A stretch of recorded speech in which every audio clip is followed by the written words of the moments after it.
নমস্কার বন্ধুরা, সবাই কেমন আছেন? আশা করি খুব খুব ভালো আছেন। আপনাদের আশীর্বাদে আমিও খুব ভালো আছি।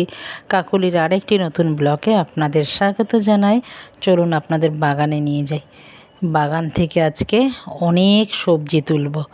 এই সবজি দিয়ে রান্না করব কি, সেই ভিডিওটাও আপনারা দেখতে থাকবেন। আপনাদের আশা করছি খুবই ভালো লাগে আমার ভিডিও। অনেকেই অনেক কমেন্ট করেন, তাদেরকে আমি অসংখ্য অসংখ্য ধন্যবাদ জানাই আমার ভিডিওটা আপনাদের পুরো ধৈর্য ধরে দেখার জন্য। আপনাদের সেদিনকে দেখিয়েছিলাম না এই ভেন্ডিগুলো আজকে কিন্তু পাড়ার মতন সময় হয়ে এসছে। তো ভেন্ডিগুলো পেরে নিচ্ছে। আর ভেন্ডি গাছে থাকলেই খুব তাড়াতাড়ি, মানে একদিনেই ভেন্ডি এতটাই বড় হয়ে যায়, দ্বিতীয় দিন যদি না পারা হয় ভেন্ডি বুড়ো হয়ে যায়। আর ভেন্ডি দানা হয়ে গেলে একদম ভালো লাগে না কিন্তু খেতে, বলুন। আর একটু ছিবড়াও হয়ে যায়, যা সেদ্ধও ভালো লাগে না, তরকারিও ভালো লাগে না। আর যেহেতু আমার ছাদ বাগান, এ তো আর অনেক ভেন্ডি তো পাওয়া যায় না, দুটো তিনটে করে ডেলি তুলে একবারে জমিয়ে তারপর রান্না করব। আজকে আমার দরকার বেগুন, তার জন্যই বেগুনটাই এখন প্রথম তুলে নিলাম। দুটো বেগুনও হয়েছে। আর এখন গরম পড়ে গেছে, বেগুন তো একদম শুকিয়ে যে মানে হয়ে যাবে, দানা হয়ে যাবে বেশি দিন থাকলে পরেই। তো তার জন্যই বেগুনগুলো আগে তুলে নিলাম।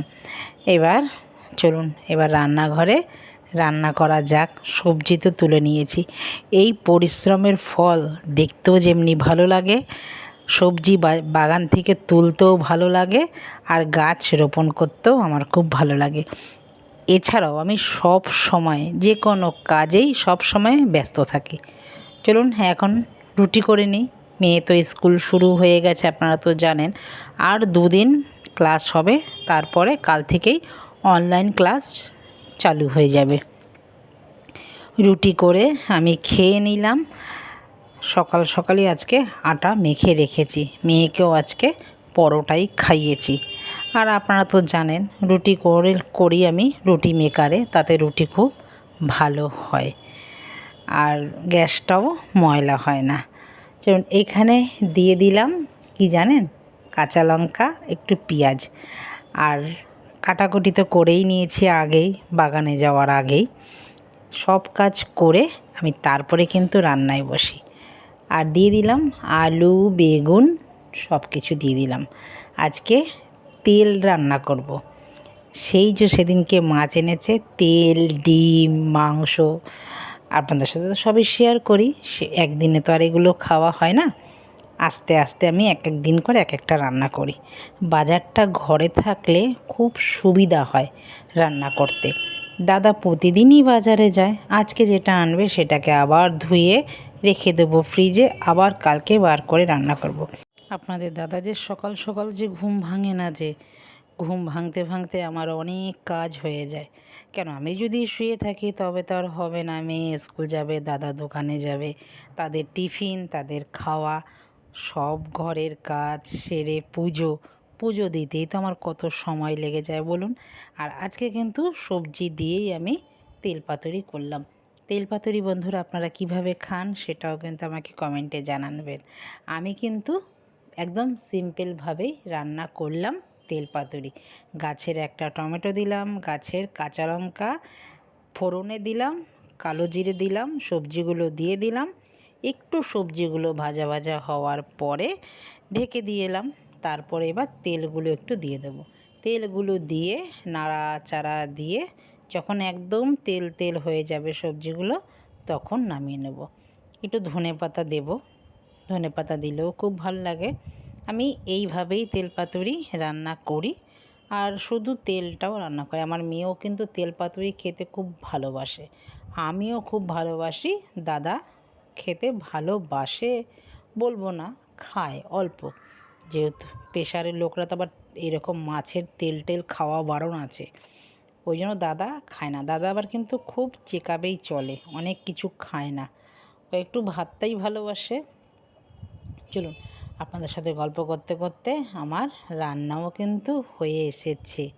দেখুন তেল পাতুরি একদম হয়ে এসছে। আমি তেল কিন্তু দিইনি, একদম অল্প তেল দিয়েছি। এবার আবারও কড়াইটা ধুয়ে বসিয়ে দিলাম।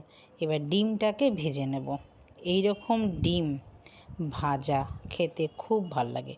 ডিমটা আমি হলুদ, নুন আর একটু গুঁড়ো লঙ্কা মেখে রেখে দিয়েছি, তাতে ডিমের টেস্টটা বেশ ভালো হয়। এখন তো গরমকাল পড়েছে, এখন প্রত্যেকটি মাছের ডিম হবে। আর এই ডিমওয়ালা মাছ খেতে বিশাল ভালো লাগে। ডিম ভাজা খেতে ভালো লাগে, ডিমের টক খেতে ভালো লাগে, ডিমের চচ্চড়িও খেতে খুব ভালো লাগে।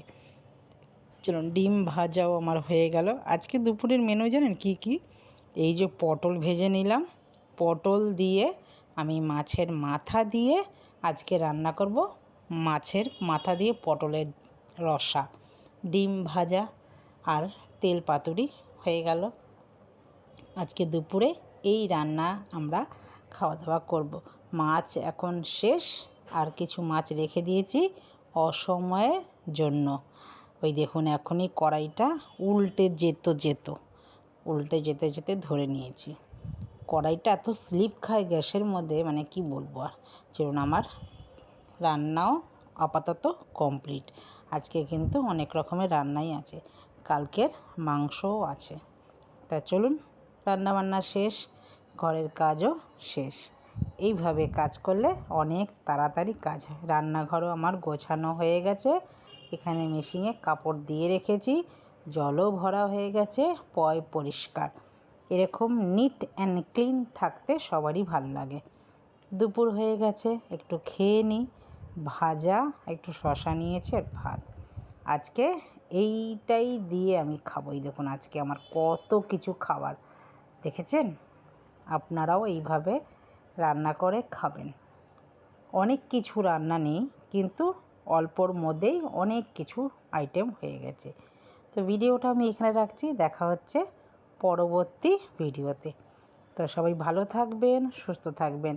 আর ভিডিওটা যদি কোথাও ভালো লেগে থাকে, লাইক, কমেন্ট, শেয়ার করে চ্যানেলটিকে সাবস্ক্রাইব করে পাশে থাকার অনুরোধ রইল। এখন বাজে প্রায় কাজকর্ম করে 3টে।